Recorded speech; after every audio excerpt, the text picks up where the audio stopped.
Hello. Welcome once again. In this video, we will see how to create the Crouch Locomotion Blend Space, so let's begin. With your Locomotion Blend Space complete, you will now need to create your Crouch Locomotion Blend Space. In the Content browser, click Add, Import, and then Animation, and then Blend Space. When prompted to pick a skeleton, choose the UE4 mannequin skeleton. Then name your blend space Locomotion Crouch BS. Double-click to open the Locomotion BS blend space. In the Asset Details tab, navigate to the Axis Settings category.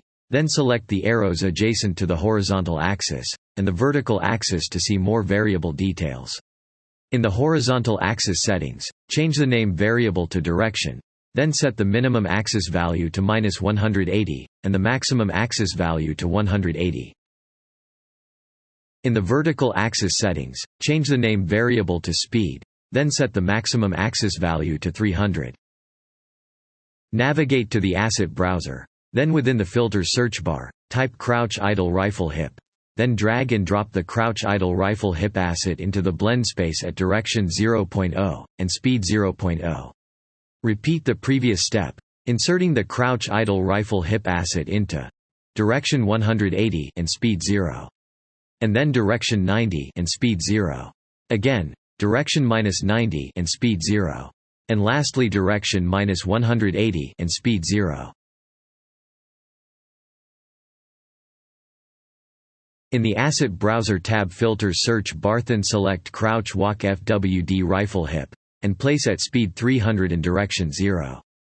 Then select Crouch Walk ELT Rifle Hip, and place at speed 300 and direction -90. Then select Crouch Walk RT Rifle Hip, and place at speed 300 and direction 90. And lastly select Crouch Walk BW'd Rifle Hip, and place at speed 300 and direction 180, and -180.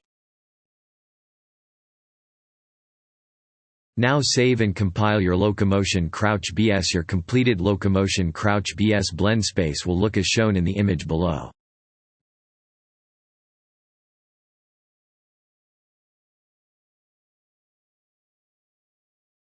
Hope from this video, you will start to move into building in more advanced mechanics, in an easy-to-follow step-by-step approach, which will allow you to play around and build your own content, to eventually build your own game. Thanks a lot, see you in the next video.